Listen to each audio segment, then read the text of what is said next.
Good afternoon and welcome to our lecture with Professor Branko Milanovic this afternoon here in Oxford. Since this is my first occasion to host one of these lectures, let me begin by also introducing myself, because many of you may be wondering, who is this man standing next to Branko? My name is Achim Steiner. I am the new director of the Oxford Martin School, who has just taken over from my predecessor, Professor Ian Goldin. And I have arrived a few weeks ago here in Oxford and are still obviously very much in the moment of getting to know the university. But walking into this particular hall here brought back many memories, and some of them quite stressful ones, because I sat in these halls and did my exams a few years ago. And this is the first time that I've set foot into the examination schools again. So I'm very glad, Branko, that it is you who is on the podium this evening.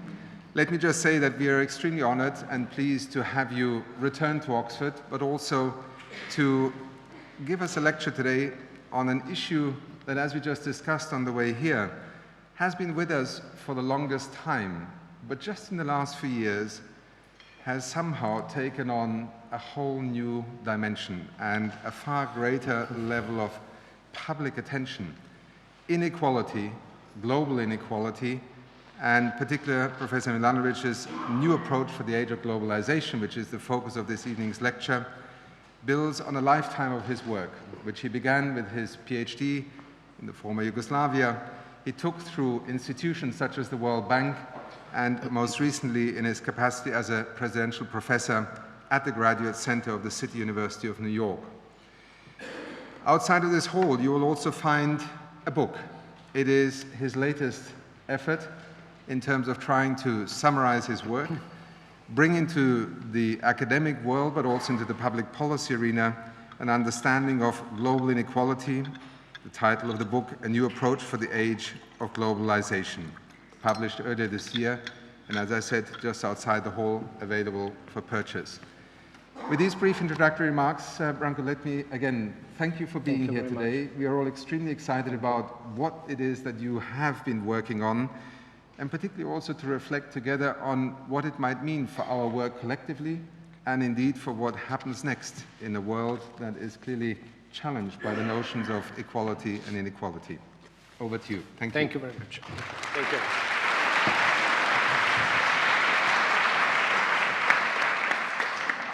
Well, thank you very much. It is, of course, a pleasure for me, as always, to be in Oxford. I would like to thank the Martin School and Achim for inviting me. And of course, I would like to thank you all for spending part of your afternoon here.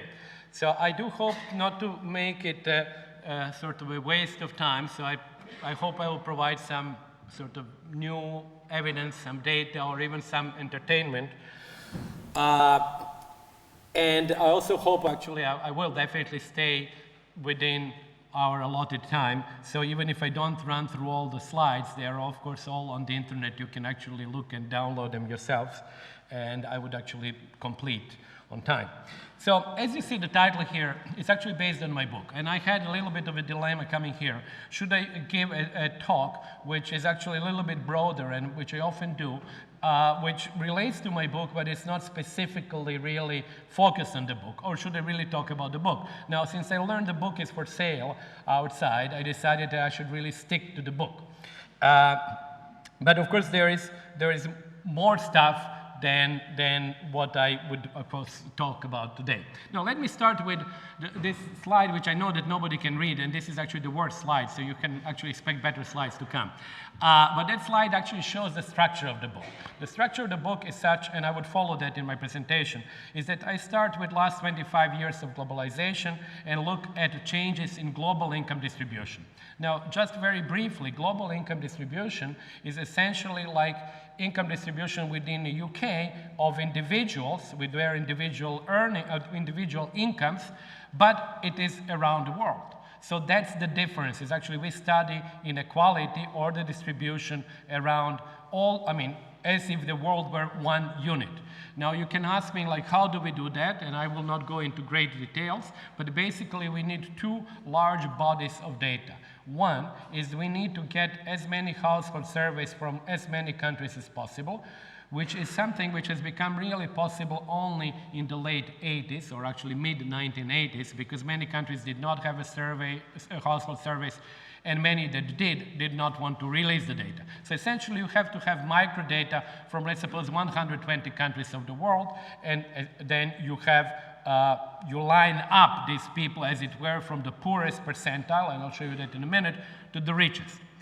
But you need another massive type of data in order to make this exercise possible, and that's so-called International Comparison Project, which is the largest empirical exercise, I think, ever conducted in economics, the objective of the exercise is to find price levels of all the countries. Because if you simply have data on incomes in India or Iceland, Norway, and UK, you really cannot compare. You can compare them two ways. One way is simply by using the official exchange rate, which would be misleading because it would not account for the fact the price level in poorer countries is generally lower.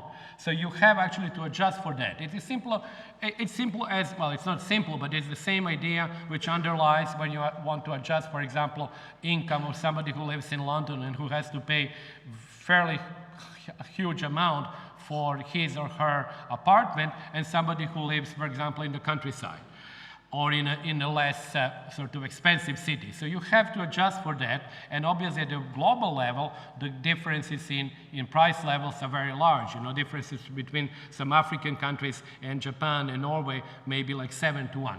So these are the two large bodies of data that you need to do global income distribution. So that's where the first part of my book is. It's like, how did global income distribution evolve in the last quarter century? But that global income distribution can be also conceptually divided into two parts.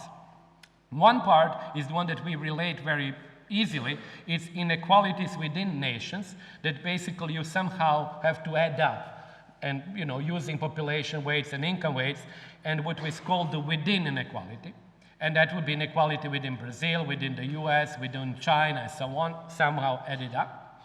And then the second part, to which we also relate, but it's a little bit different, is the inequality between. And that's inequality between mean incomes, between, let's suppose, Mexico and the United States, Morocco and Spain, Germany and Albania, and so on. I'm intentionally choosing these sort of binary comparisons to indicate what will actually become a large part of that third chapter, which is the issue of very high differences in mean incomes between the countries and the issue of migration. So essentially, you have global inequality, as I just defined it, composed of inequality within nations and inequality between nations.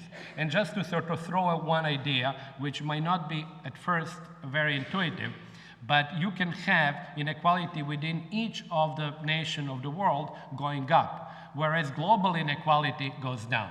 And how is it possible? It's possible if this second part, the between component, is being decreased because poor and very large countries like China or India are growing faster than the rich world.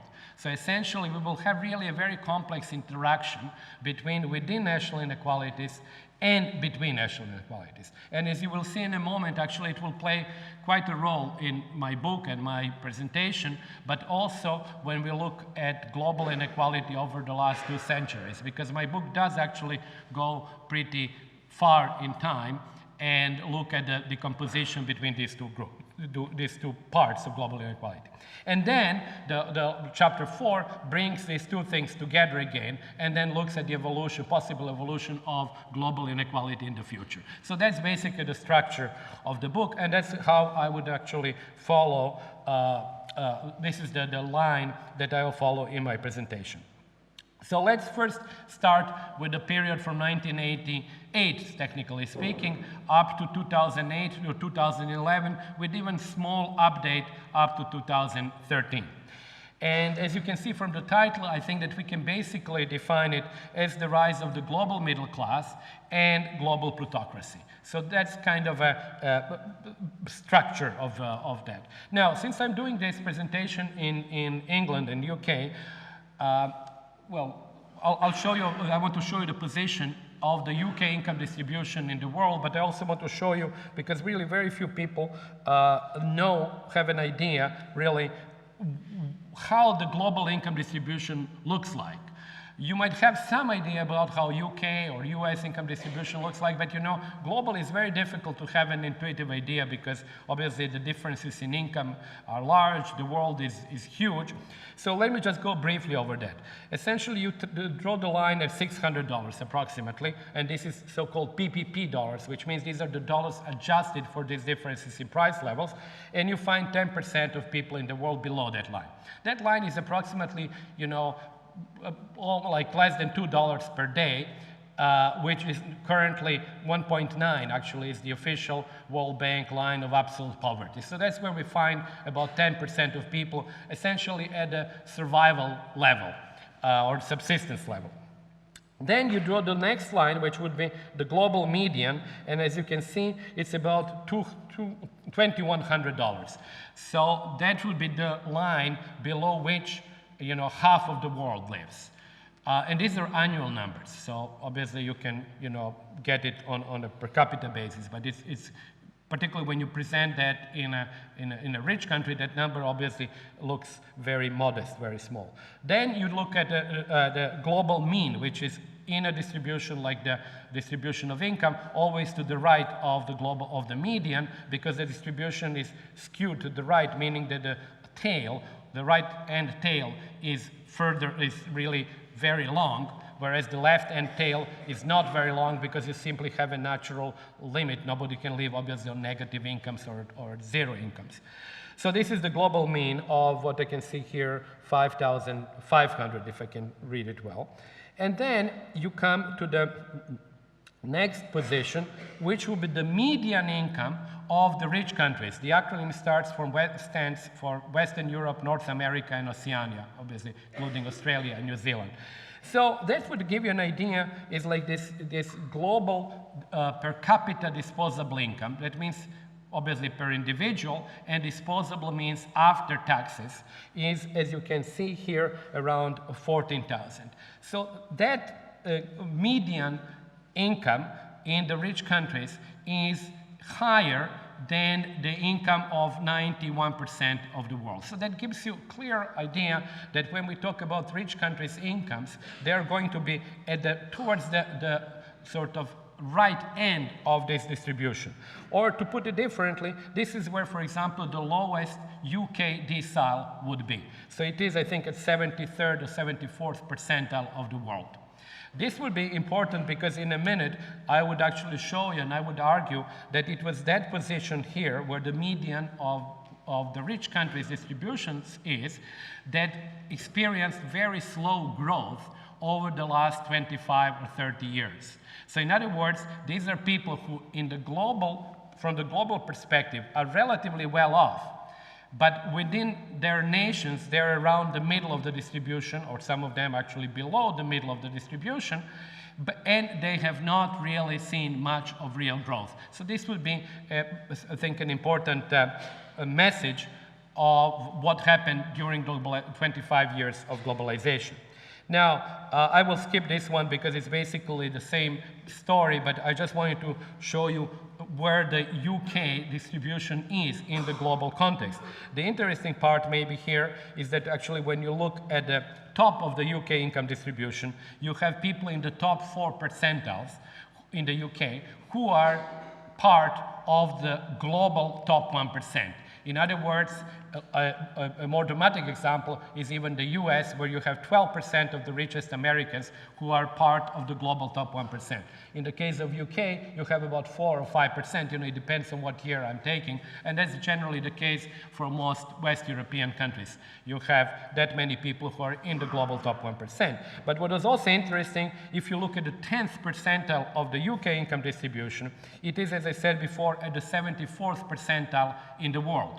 But I just did this for different presentation where I actually compared that with Germany, where the bottom when the bottom decile, or the 10th percentile, is at the 82nd percentile of the world distribution. And it would be very characteristic for rich European welfare states to have even the poorest members of their countries at something like 80th percentile of the world income distribution. It's very important to realize that, because many of us actually might feel sort of that, you know, deprived or with low income and so on, but we might feel that because we obviously and rightly compare ourselves to maybe other people who live in the countries where we live.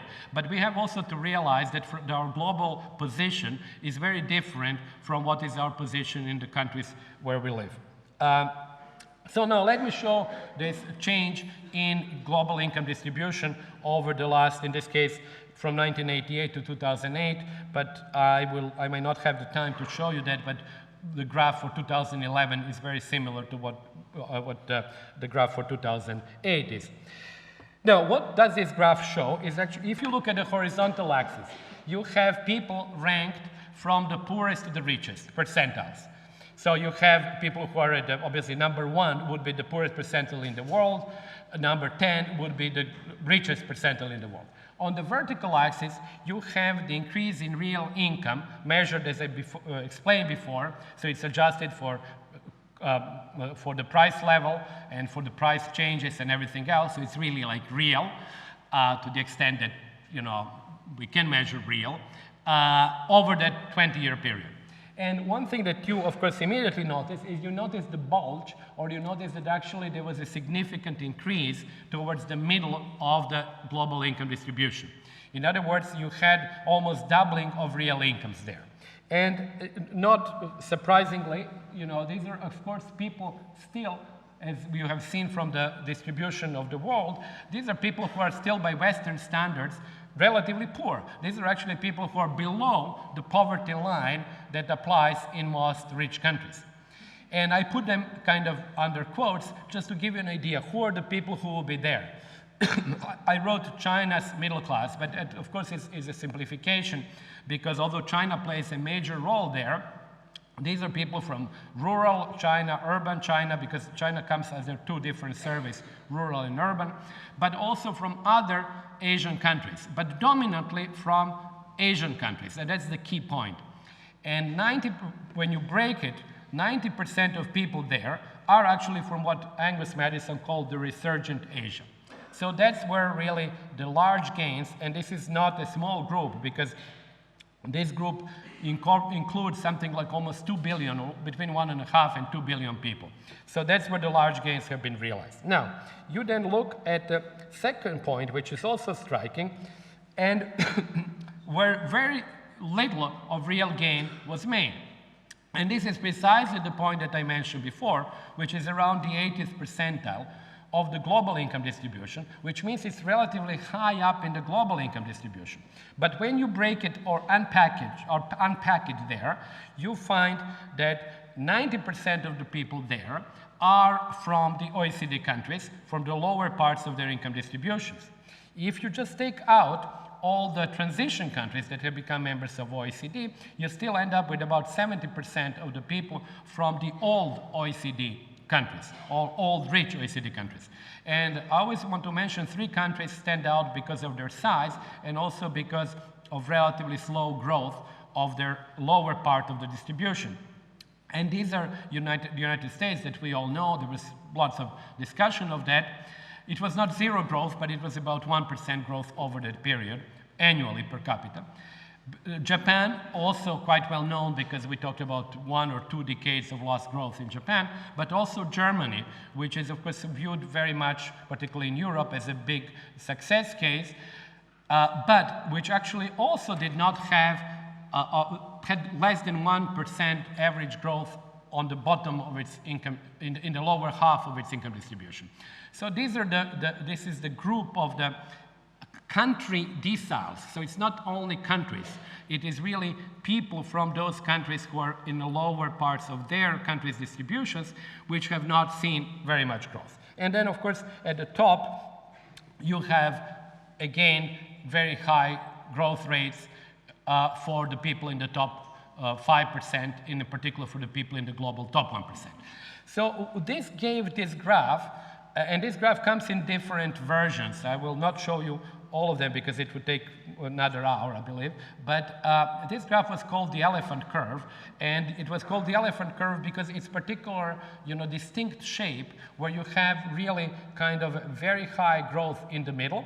You have absence of growth or very, very modest growth at the higher point of the distribution, and then yet you have a very significant real growth at the top. Now, everybody who kind of looks at these numbers would also realize several issues. For example, if this is the shape of the graph, the absolute gains would be much more uneven than relative gains. And they would be much more uneven because people who are, as you can see here in the middle, who are to some extent winners of globalization, are people who come with very low incomes. And even if their income was about $3 a day in the beginning and becomes $6 a day at the end of the period, the absolute gain is very small. But obviously, people who are at the top of the income distribution, if they come with almost $200 per day and they double that, or increase it by maybe 60%, their absolute gains are going to be very high.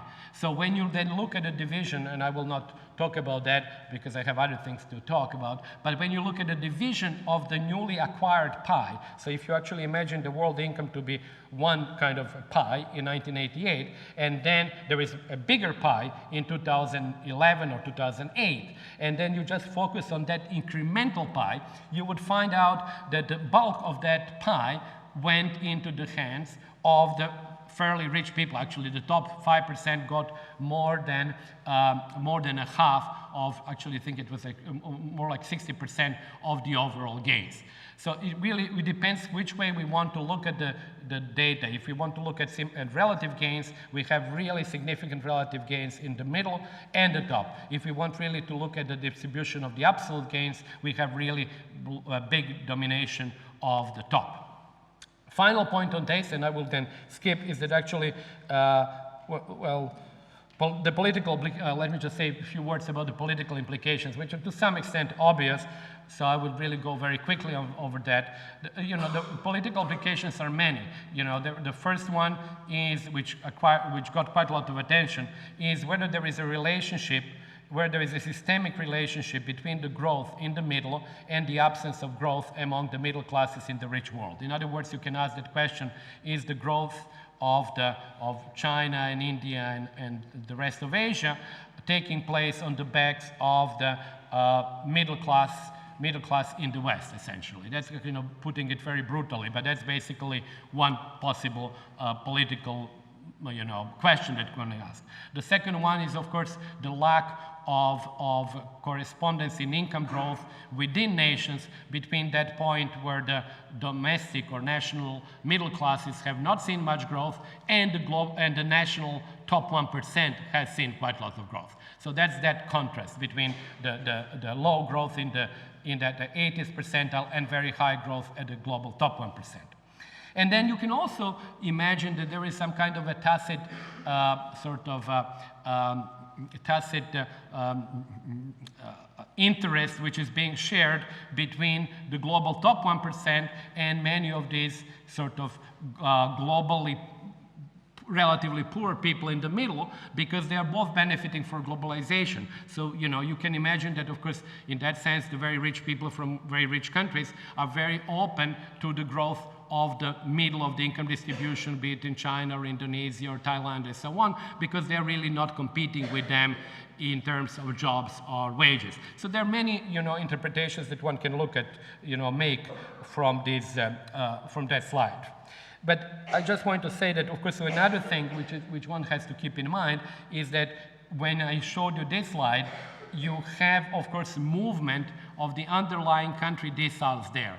So if you want to do a more precise graph, then you might want to actually keep the country deciles that are underlying the data, you might want to keep them at their position in 1988. And this is this graph, which basically shows the same pattern, but this is a probabilistic graph, because here what you do, you take the country deciles that were in 1988 at a given part of the global income distribution, and then see how they have evolved. Now, they would have evolved, some of them would have increased a lot, some by less, but then you basically draw a regression, a non-parametric regression, and you still obtain the same shape of the curve, and that's what I was saying before. That particular shape is not going to go away, whatever you do to it, because simply there was a very large growth among the middle groups in Asia, and there was an absence of growth among the middle groups in the rich countries. And the matter is actually how big the difference is, but that difference is not going to go away, and these two groups are actually next to each other.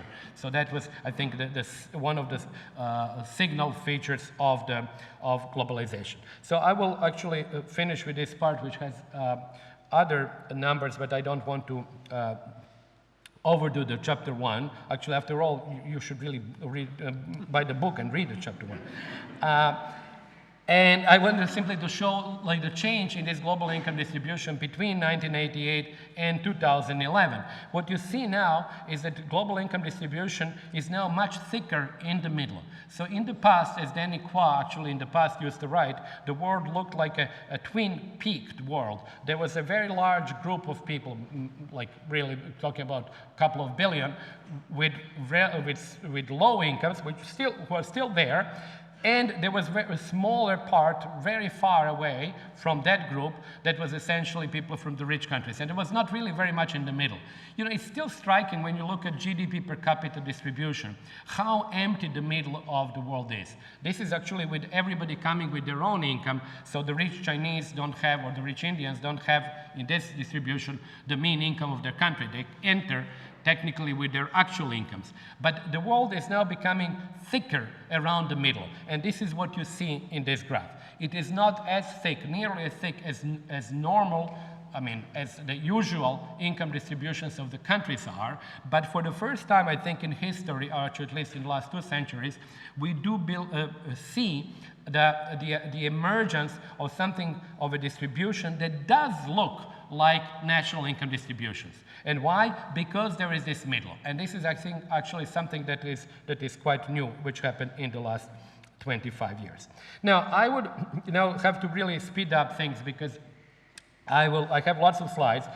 And this chapter is particularly, I think, an important one, because it now looks at the evolution of within national inequality. So I'm shifting gears now, as I said in the beginning. I started with global inequality. Now I want really to sort of decompose that into within inequality and between.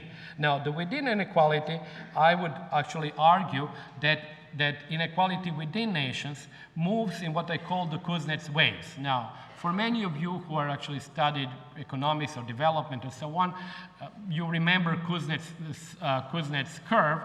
The argument was there that originally societies before the Industrial Revolution are relatively egalitarian. You can imagine, I'm not going to enter into discussion whether it was a reasonable assumption to make, but imagine some kind of agrarian democracy like the United States, where actually the plots are more or less evenly distributed, so there are no great differences, and everybody is like living in the countryside. So then from that you have the Industrial Revolution, which increases inequality, first because people move from the countryside to the cities, and then it creates the income in the urban areas is obviously higher, so that creates inequality already.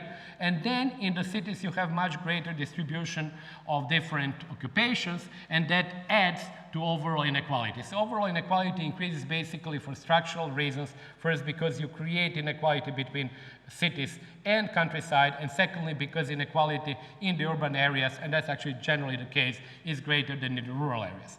And then he thought that there would be a decline of inequality because of demographic transition, because of mass education, because of much greater social transfers, and because there would be essentially a demand for lower inequality as society gets richer.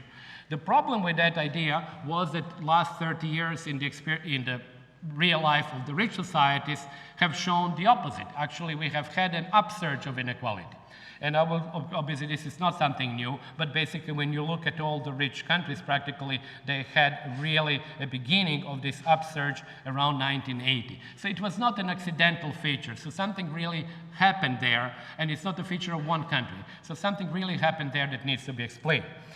I have this sort of a theory of Kuznets waves. I'm not going to read, maybe you will be able to read that, hopefully even from the far away rows, although I'm not quite sure.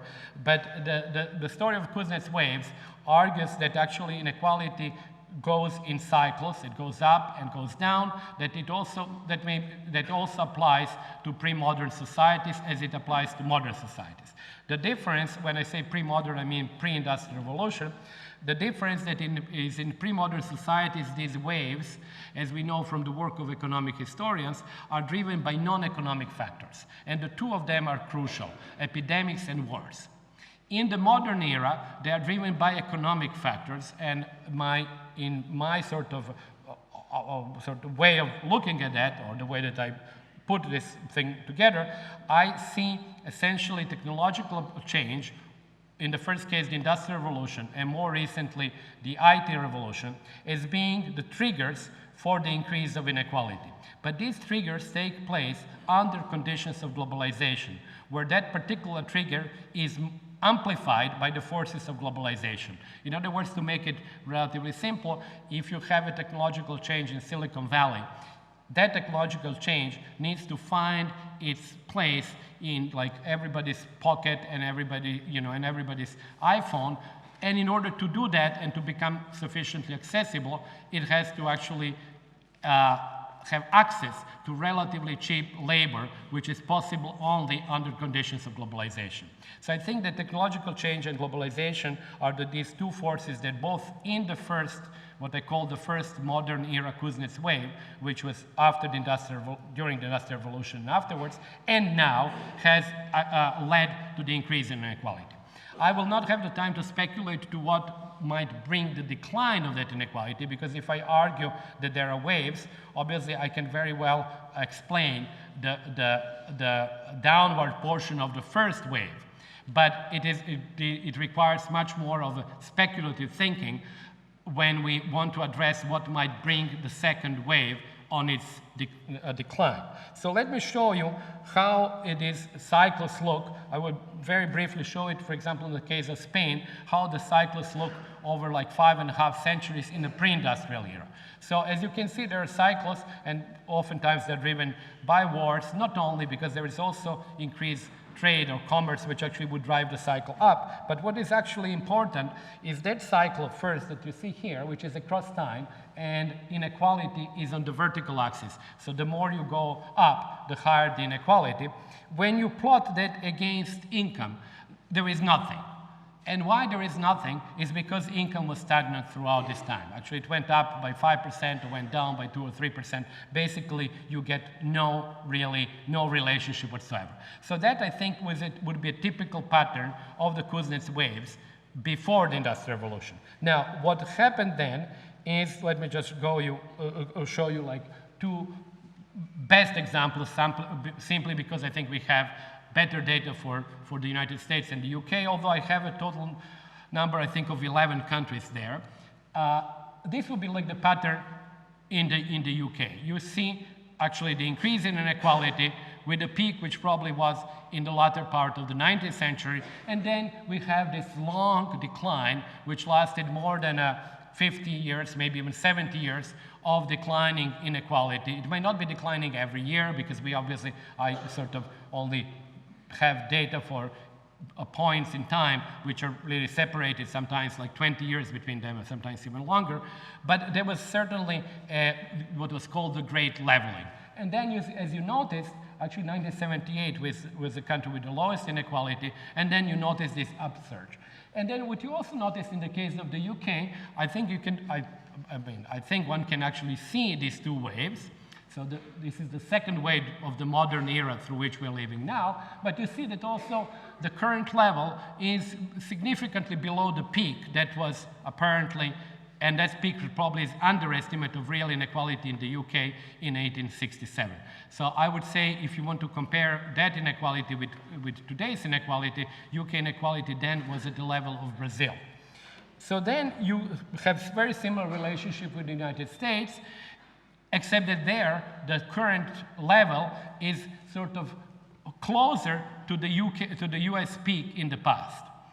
I do also believe that we are unlikely to see in the second wave the peak being as high as it was in the first wave, because we have in rich countries lots of automatic, if you will, automatic inequality stabilizers, be it unemployment benefits, social transfers, welfare payments, and so on.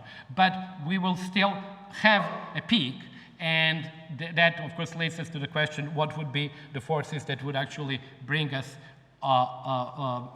curb that increase and bring the within national inequality down. I would, this is a long slide, so what this actually does, and I think I would like to point out maybe the basic conclusion of this slide, which has lots of numbers there. It actually looks at a cycle, at the peak of the previous cycle, and then at the trough of that cycle and the beginning of the second. Now, what was interesting is that when you look at this downward slide, or the great leveling, which happened depending on what data we have and what country we look on, which might have lasted between 70 or more years, is that you had two developments which I think we have never seen in history. And this is one of the columns shows that. This is significant increase in real per capita income, which in some cases for the UK, for the US is like 4 times, and for the case of Italy is 9 times. So this is actually the change between, for example, in the case of the United States, between 1933, which was the peak of the first Kuznets wave, and the trough of the first Kuznets wave was 1978. So you had a decline of Gini by about, what do I see here, about 16 Gini points, and at the same time, you have a quadrupling of real income. So clearly, over the long term, you didn't have a trade-off between inequality and growth. Moreover, what I find extraordinary in that period for those countries is that these two developments are not found, I think, at all, or even if you look at China, which had more dramatic or significant increase in real incomes, it was accompanied by a large increase in inequality. So that, of course, would lead you to argue that China's increase in inequality, and that China is currently going up of the first Kuznets wave, is now at around the peak of the first Kuznets wave.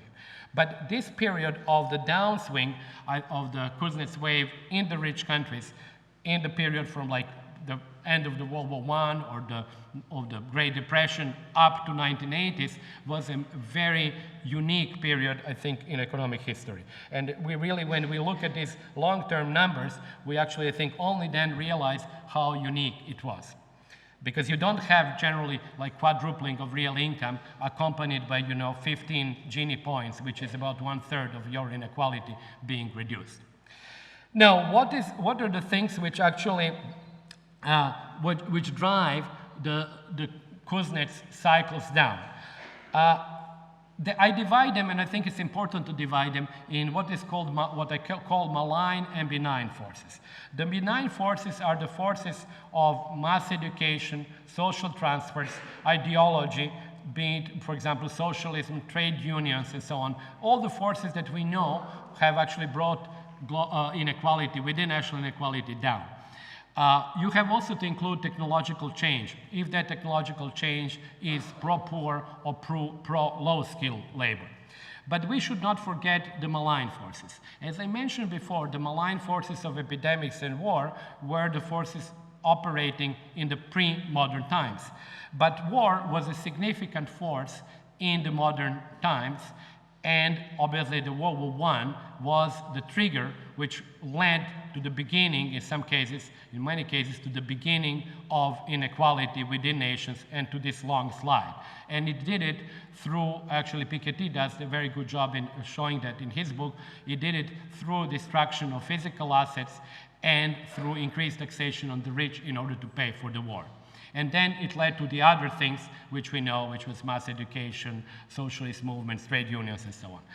Why I'm mentioning that? Because I think that actually we should not be complacent and forget that there could be ways to reduce inequality which basically kill the patient in order to cure the disease. So one of these ways is obviously the war. And I don't think that it should be sort of forgotten that that would be what Walter Scheidel in his new book calls the great leveler. But obviously this is the leveler that we don't want to use. Let me just put finally China and Brazil in this Kuznets framework, and I believe they actually illustrate, these are real data, they illustrate very well that both countries are at the peak, or in the case of Brazil, well now for 10 or more years have been sliding down the first Kuznets wave. So that would essentially mean is that if I think of the world in a very schematic way, and I take China and the United States as really the exemplars, I would actually see the US being in the upward portion or maybe close to the peak, and I will not have the time to discuss that, but actually I argue why I still see forces in the US which are very strong, pushing for higher inequality, but we are around the peak of the national inequality in the second Kuznets wave, whereas I see China and Brazil starting the downward slide of the first Kuznets wave. Why I think this is important, and actually when you look at Brazil and I think China, it almost comes as close as reality, I believe, can come to theory, because we really have rising wages, we have the end of this massive ability to employ people from countryside at a given wage. We have, in both countries, but particularly in this one for China, we have an expansion of education, which makes then the skill premium of those more educated less, which is really typical movements that you expect in the Kuznets, what was used to be called Kuznets curve, but which I call the Kuznets wave, which bring inequality down. So in that sense, I'm quite optimistic that in case of China and Brazil and countries at a similar level of income, we might actually go through a period of declining inequality and, of course, rising incomes, as we have seen in the rich countries in the past. I will skip this issue of wars because I also argued about what I call endogeneity of World War I. In other words, that what John Hobson called the maldistribution of income prior to World War I was one of the forces that led to the war. So this is, of course, a very contested area. I will not expand that, and actually, at my editor's request, I actually even shortened that part in the book, but I'm writing a more empirical paper with two co-authors on this. I think it's an interesting and important point, but the book is not about World War I, the book is about inequality over 2 centuries. So now you can ask me, is this the Kuznets waves? Is it like an optimistic or a pessimistic theory of income inequality? So I think it's basically, it is optimistic if you believe that there are endogenous forces, endogenous to capitalism, which would bring inequality down. And as I mentioned, there are some of them. This is a pro-low-scale technological change. There is greater education. There is deconcentration, possible deconcentration of ownership of capital. So these are political forces, and also some of them non-political, like technological change. But then, and they're benign in the sense that their objective is not the destruction. But they are also possibly malign forces that I mentioned before. So, you know, whether it is really optimistic or pessimistic theory, I'm not really sure, because it is, if I really totally believe this theory, I would say there will be a reduction in inequality. It would come in rich countries, but whether the modes through which it comes are benign and good or bad, it's very, I think, difficult to actually say a priori. So now let me go to the third chapter. I'm again shifting gears, and I want to talk now about the differences in mean country incomes. I will go over that part relatively fast, but it's an important part because it deals with the issues of what I call the global inequality of opportunity, or the citizenship rent, and migration. So I'll explain them in a minute, but you would also see them, how I think they logically flow with what I was saying before. Now, this slide is an important one, it shows you on the horizontal axis your position, I suppose in the case of UK, your position in your country's income distribution, and then on the vertical axis, your position in the global income distribution. So here I have the US as an example. I will show you a few other countries. Unfortunately, I didn't put UK here. But I asked the following question. Let's suppose that there is whether it is UK or US audience, I say, okay, tell me what is your income. I suppose I explain how to calculate the income, and the person tells me, and I can tell him or her, okay, you're in the 84th percentile of the UK income distribution. Where are you in the global income distribution? And as I said before, not many people would be able to answer that question because we don't have an intuition about global income distribution. But this graph shows you that position on the vertical axis. And if you focus only at the poorest people in the US, you will see, of course, these are people who are really going to be on the left of the scale, would be number 1, which is the lowest percentile in the US. But they would be somewhere around, you know, whatever, 55th percentile globally. This is not a surprise because we have already seen that the rich countries' distributions in the very beginning are towards the upper part of the global income distribution. But then when you look at actually each individual percentile in the US, obviously they are going to be higher and higher in the global income distribution. And as I said before, 12% of the richest Americans will be in the global top 1%. These are the people at the very top. Now, why this graph is an important one is because you can do a sort of comparison between different countries. And although these numbers for India underestimate the position of India because they use consumption rather than income, and I have also data with income, but there is a reason why I cannot show them, push India up a little bit by a few percentage points along the graph. It's not going to change things very much. In other words, what it shows you is that you will have to go to something like 85th of the 90th percentile of the India income distribution to reach an income level which is around the minimal income level in the US. That's obviously is a very extreme case, but that shows you how unequal the world is in a very peculiar pattern, that most of its inequality is driven by the differences in mean incomes between the nations. And this is going to play within the next 10 minutes that I have an important role in the rest of my talk. The next country here is China, that you can see dominates India practically along the entire income distribution. But as you already see, there is like a large middle class there, and actually that number for 2013 is obviously up by, again, several percentage points, and you see the sort of joining of the top Chinese in the top 5% globally. Now, mind you, this is a little bit unfair comparison because these percentiles in China and India are very large. On average, there should be 12 million or 13 million people, and they obviously don't include, you know, billionaires. They are not in our service. You know, they are not in the US, they are not in China, they are not in Russia. The point, however, is that what you can see here is really the formation of the affluent middle class, which then reaches up to the 90th percentile or higher, globally speaking. Then the next slide, the next country is Russia, with similarly, where you show this, you notice that, you know, global middle class being large. But what is also interesting about the Russia slide is that if I were to divide China into two, the Chinese urban distribution would look very much like Russia here. It's almost practically, they actually sort of look almost exactly the same. And the interesting part of that is that China is then really basically two countries, because the rural income distribution would be between what we see here for China and India, and the urban income distribution would be what we see for Russia or even higher. So the gaps within China are very large. And finally, the last country that I show here is a country that mimics the world. And because the world, if I were to draw the distribution of the world, it would be a 45-degree line. So this country has obviously people who are very poor, globally speaking, at the bottom, but you have also significant middle class, people around 50th, 60th, 70th percentile, and you have people in the global top 1%.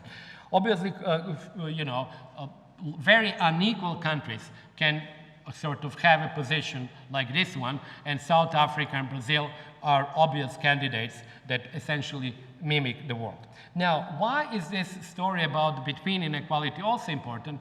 Is because global inequality, which increased to the extent that we can judge, and I'm using Bourguignon and Morisson data for that, to the extent that we can judge from 1820 onwards, has increased, but has increased in a very special way by making this between component, which on this graph I call location, because it's really a component which is due to the differences in mean incomes between the countries. It has made this component large, and it has historically reduced the within national inequality, especially during that period that I was talking about, the downward slide of the Kuznets wave, where most countries, and not only countries in the rich world, but others, countries like, you know, India, Russia, China, also had a decline in inequality.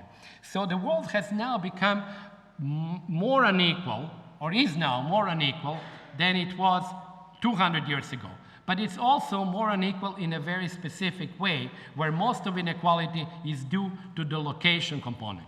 Now, what was interesting, and why I put Frantz Fanon in the title, was that probably, and we cannot be quite sure, but probably the location component reached its peak around 1970s, 1980s. And you might remember both Fanon and Mao Zedong, when Mao Zedong spoke of the global proletariat, he spoke of actually third world countries, and the bourgeoisie was the rich countries. So it was really a big change compared to the situation that existed, we assume, in around, we guess actually, because it's really based on lots of guesswork, around 1850, where and Marx wrote, as you know, Das Kapital in 1867, where inequality of the world was divided in like more 50-50 between within and between components. Now, what does it mean? It means that if you have a large within component, that means that the relative income, that absolute income and the of individuals in different countries is about the same. So if you have global inequality, where within national component is the dominant component, you can theoretically speak of some identity or similarity of economic interests between lower classes across nations. But if you have the world where most of inequality is due to location, that implies that lower classes in rich countries would be many times richer than lower classes and sometimes middle classes in poor countries, and it's very hard to imagine that kind of solidarity taking place. So that's why I thought actually Marx in one case, which was here it was I think 1850, and Frantz Fanon are good exemplars of what was the perception of the world at that time. Neither of them obviously had data about global inequality, but I think they actually perceived the key issue quite well. Now, if we then look forward in the next maybe 50 years and assume that poor countries in Asia would continue growing fast, and China there has a very ambivalent role because China has now become sufficiently rich that it is at the point where it actually does not add, and is not any longer reducing global inequality, but it's not adding much either. So, but other countries who are poorer than China, assuming that like Vietnam and India will continue growing, and they would actually be joined also by African countries, you can imagine a situation where the location component starts shrinking. And unless we have a decrease in within national inequality, you can imagine that the within national inequality component remains the same or becomes larger. This was based on the projections that were done by Mauro and Hildebrand. So then you might actually imagine the situation where the shape of global inequality becomes fairly similar to the shape that it had in mid-19th century, where within national component would become more significant and locational component would become less significant. But we are not there yet, and we are actually quite far from that. And because we are far from that, I think that, that's why I have to finish.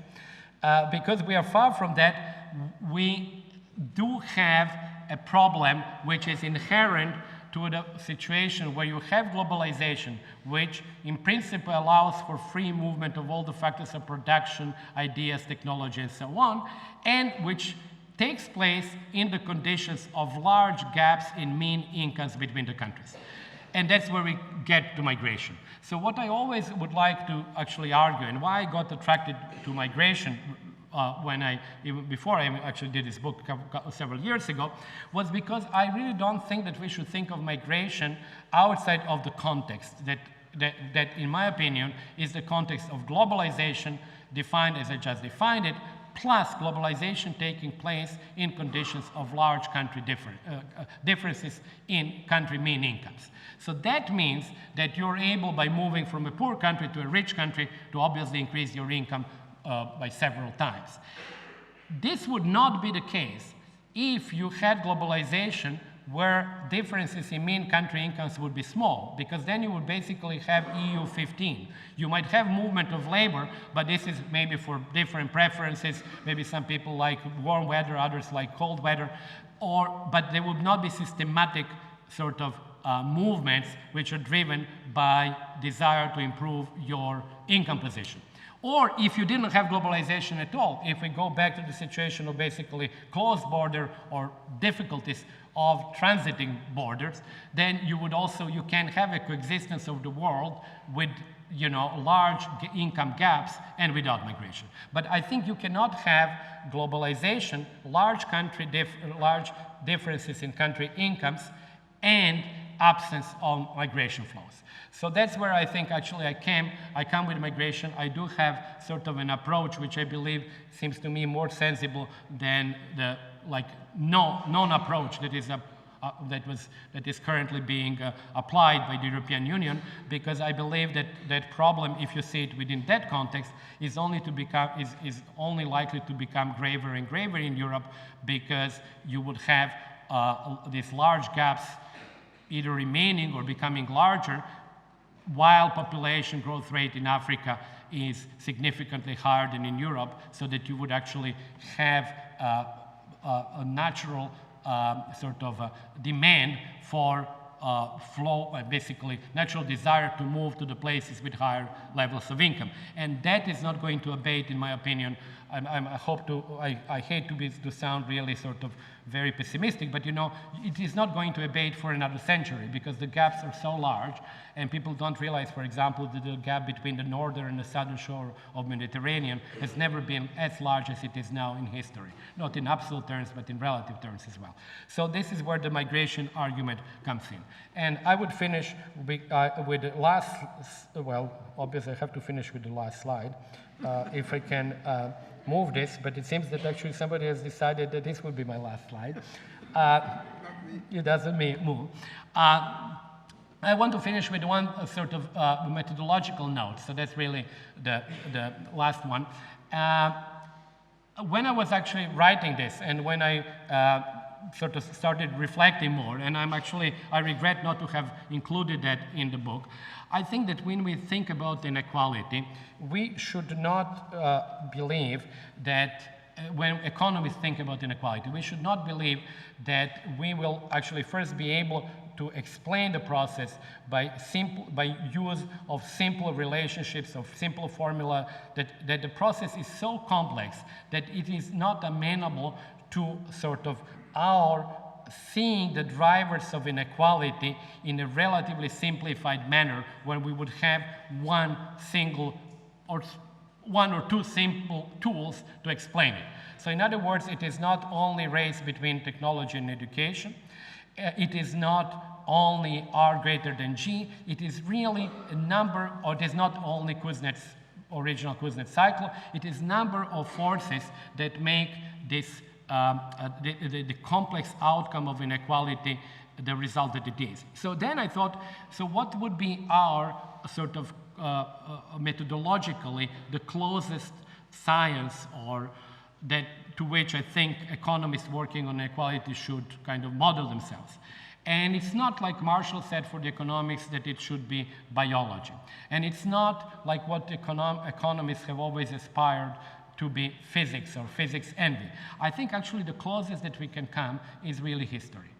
And history and economic history, because in processes like that, which are really multifaceted and which are overdetermined, like inequalities or wars or others, you cannot really explain them simply by one mechanical relationship or two or three. It's just much more complex, and there are many other things that I didn't mention, including the family formation. This is yet another one which could be endogenous to the process, but which would significantly also influence the outcome. If people actually have different marriage patterns, that would also change observed inequality. So let me stop here with this methodological observation, which, as I said, is something that I did not include in the book, but I wish I did. So thank you very much indeed.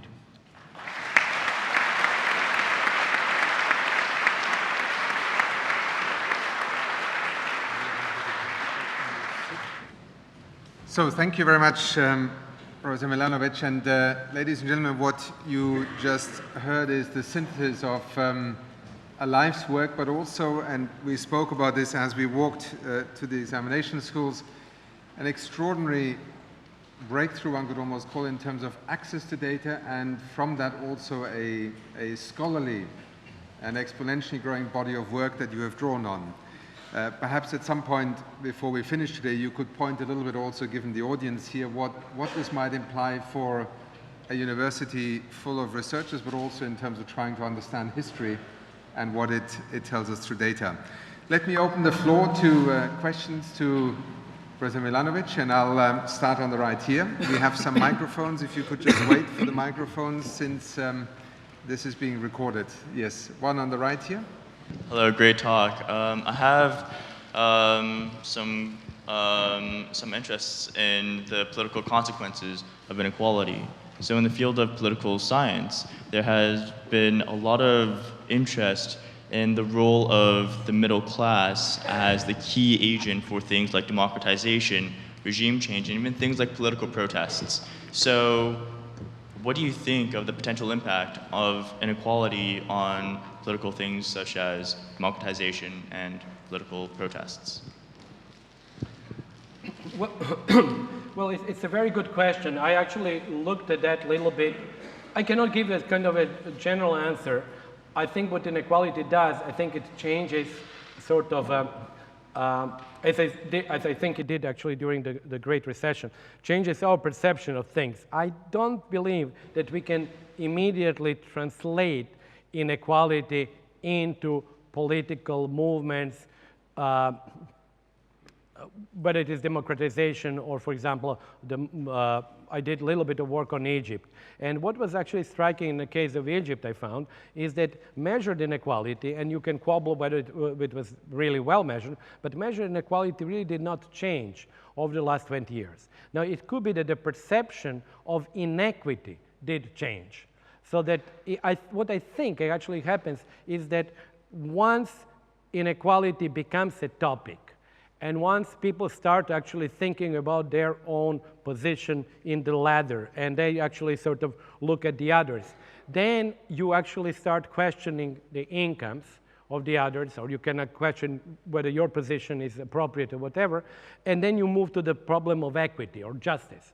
And then you might have some political result. But I'm not, this is only a speculation. I'm not sort of, putting all my, eggs in that one basket. But I believe that it is hard to draw the line directly between Gini going up from 25 to 35 and then political movement starting. I think there is like intermediation in between.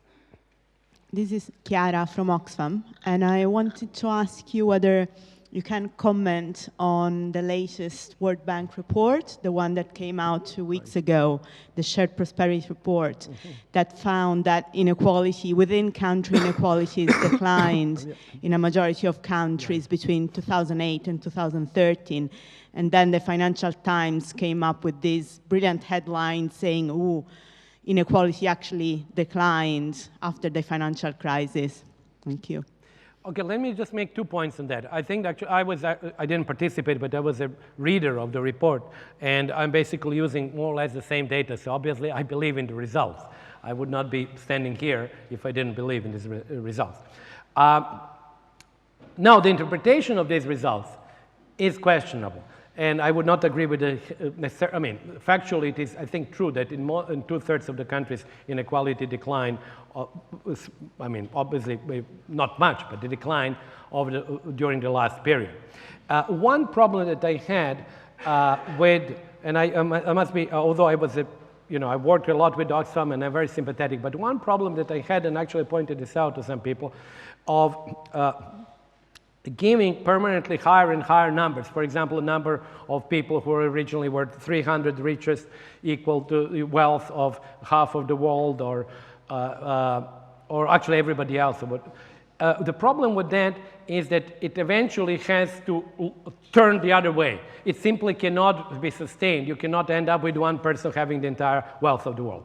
And the danger is political danger, because then if one starts turning back, however marginal it is, and however non-significant, and however huge differences still are, the political interpretation would be, from people who don't want to study inequality, to say, why should we bother? Because if we are now on the mend, things are improving. So I think that actually one should really distinguish very strongly between the delta, these are the changes which may be small, which may be important, but they are, or which may not be sustained, and big political statements. Now, what you have seen here is basically a result of the last 30 years. So we cannot say that these changes are not significant. But within each year or 2 years, you will have always ups and downs. So, that would be my take on these results. If most countries are moving towards some sort of variety of capitalism, be it liberal, coordinated, or autocratic, what role does growing financialization and the financialization of the non-financial company play in the increase in inequality within countries? It's a very difficult question. I cannot really say, because I have not studied that. I'm obviously more comfortable talking about the things that I've studied with numbers and with data. We do actually see, obviously, as you know, as your question implies, we do see association between the rising share of the financial sector and rising income inequality. I think we see that in most of the, actually probably all rich countries. I would actually then expect that this would sort of have a positive, meaning inequality increasing impact. What your question also raises is another, I think, indirectly an interesting issue.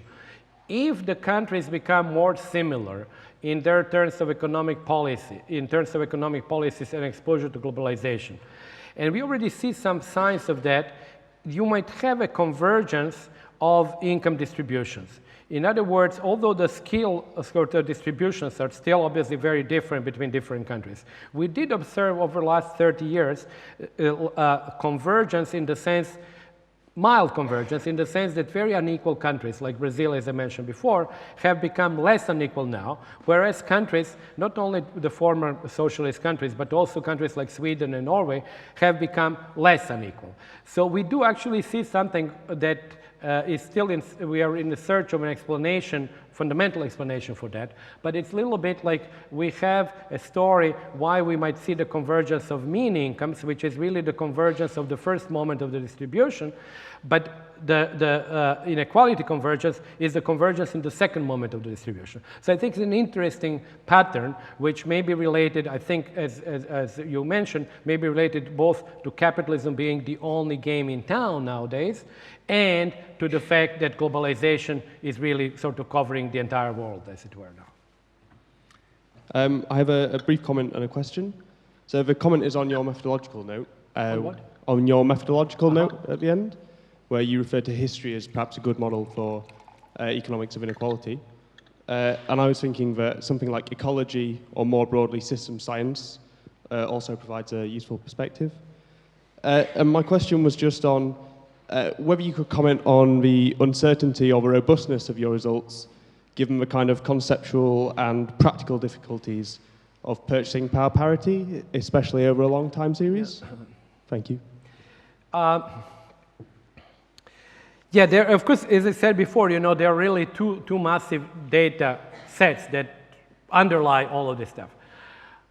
let me put like the two most important data issue. I mean, one is that the household surveys don't include the top income of the distributions. So that problem, which was known in the past, has become bigger now. It has been exacerbated, I think, by globalization, by general unwillingness to the rich people to participate in the surveys. And whatever we have now in terms of data is certainly an underestimate of inequality. It is also true that the poor people don't participate, but the problem there is unfortunately less serious. I mean, I have to say unfortunately because this is less serious because they are poor, precisely because whether we actually get their real income as $2 per day or $2.10 per day is not going to have much of an impact overall because their share of global income or national income is so tiny. But for the rich people, if we miss them, we are really missing possibly 5%, 10%, 15% of national income or global income. So that's a big issue, and I don't have a solution for that. In a different paper that I did with my co-author, Christoph Lackner, we actually tried to adjust, but very roughly for that. And then this decline in global inequality of which I spoke becomes much more moderate and even very minimal. So my main line is that decline is real, but I am just saying that if we were to take relatively strong assumptions about the omission of the top, that decline is not obvious. The second part where the data are you know, sort of not particularly reliable is the price levels in Asian countries. They have, and this is actually key part because Asian countries play such a big role in this story. Now, in 2005 PPPs, the price level in China was found to be relatively high, so the Chinese position on income distribution kind of went down. And in 2011, which probably is better, was found to be higher. Now, that does not affect really the shape because these changes still leave China or India more or less where they are, but there are some shifts. And it's not actually very sort of, you know, encouraging when these shifts are like in a position are by, you know, 30 to 40% in real terms, simply because of the differences in the estimates of PPP. But I believe that actually we might, I hope that we are now stabilized the price level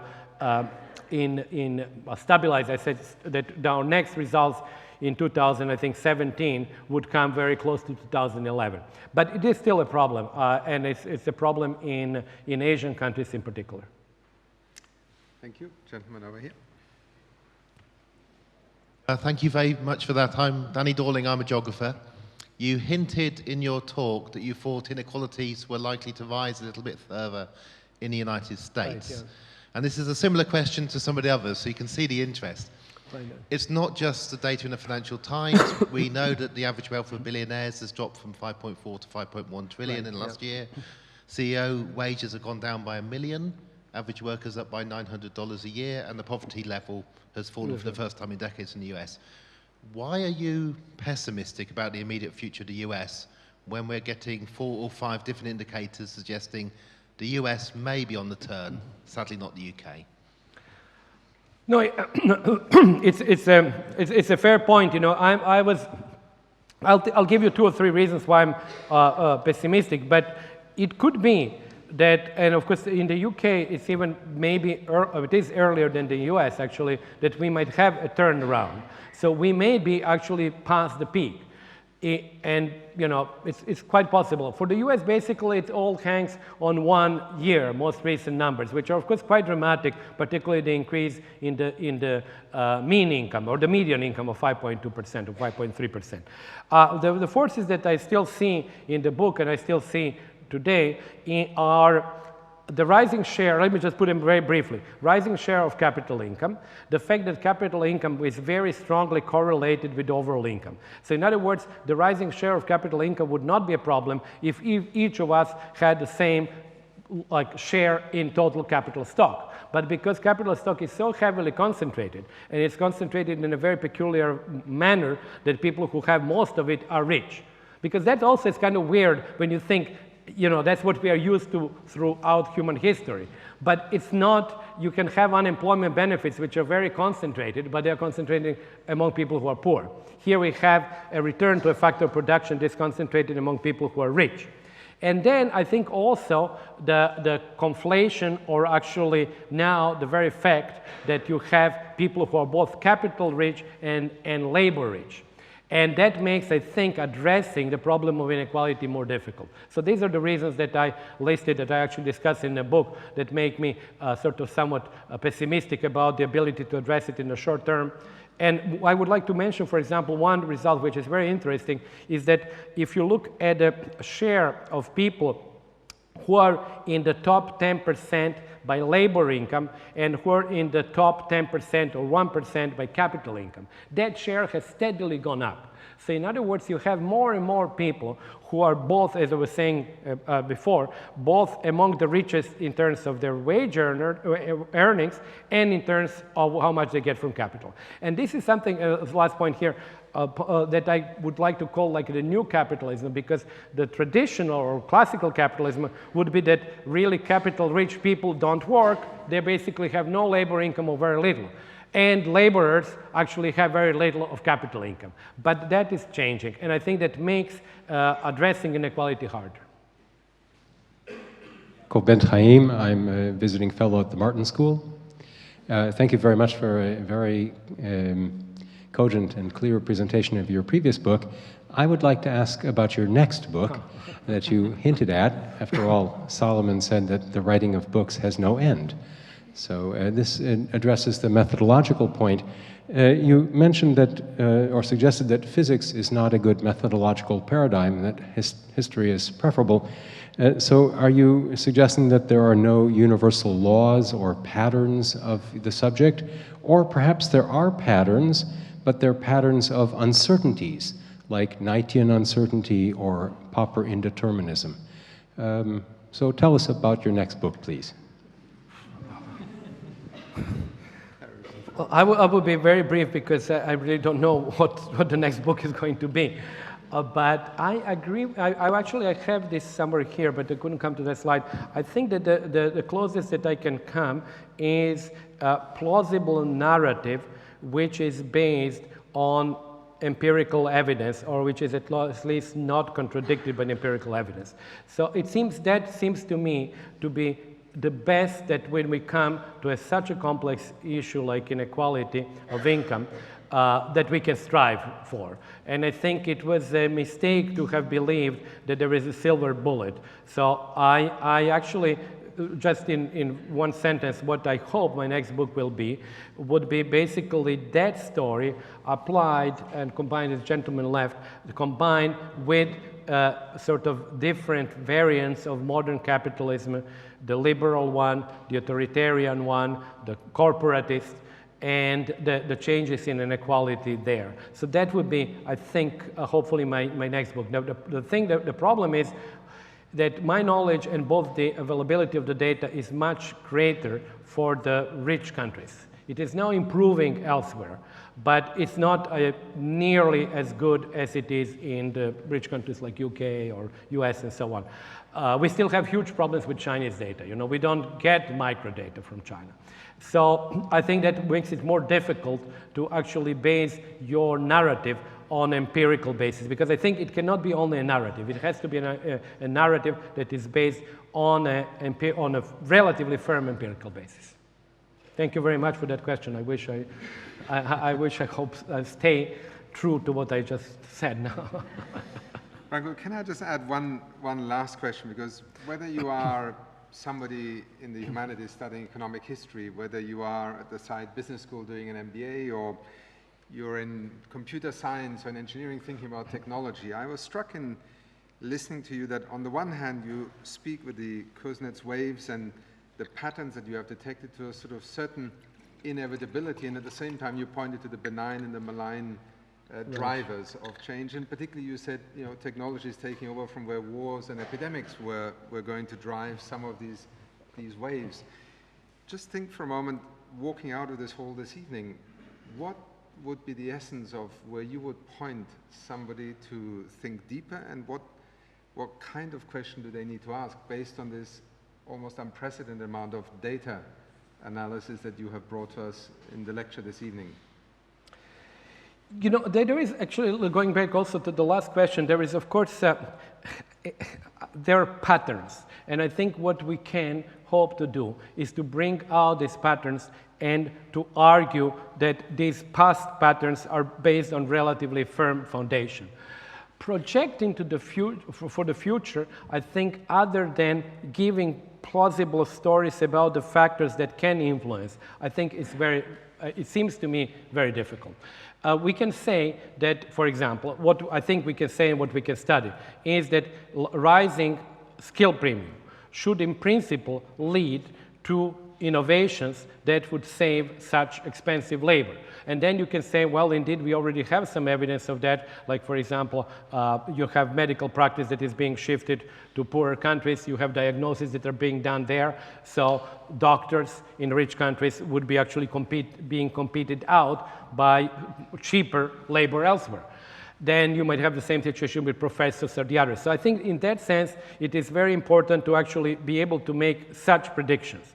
But on the other hand, it's quasi impossible to make predictions whether there will be some dramatic changes, like, for example, retrenchment of globalization, which may be driven by political factors, or if you have situations like wars, or if you have epidemics. So I think that part is just best left simply as a catalog. But I think that if one were to sort of argue that this would happen, he or she, it would a little bit like you would look, one would look like a little bit like a charlatan, because maybe you would be right, but this would be really basically a wild guess. And let me just say one thing, actually, this was in my chapter 3, I believe. When I was reading this, I read the books about, written in the 1970s or early 1980s, which were like projecting not only inequality, how the world would look.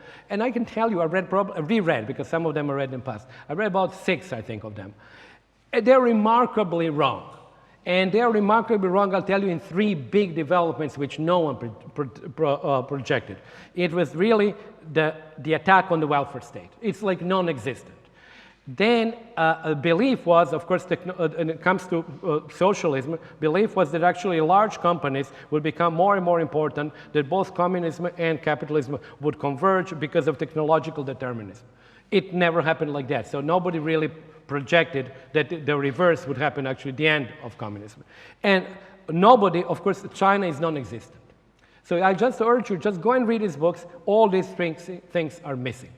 And if you were to project something, let's say, okay, the end of communism, that would really look pretty kind of, you would be right, but you would be right for wrong reasons. It was very difficult to actually, I think that you could have projected maybe on the basis, with hindsight, on the basis of inability to technologically innovate. But that was not in the books in the 1970s.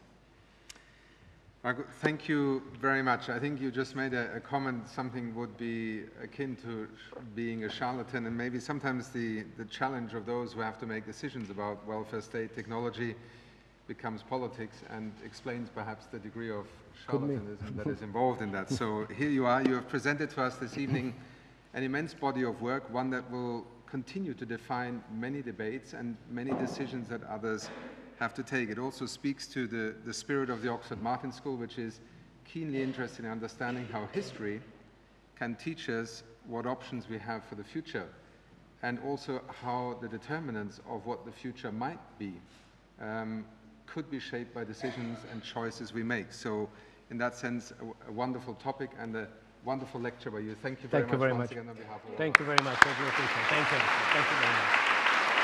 Thank you.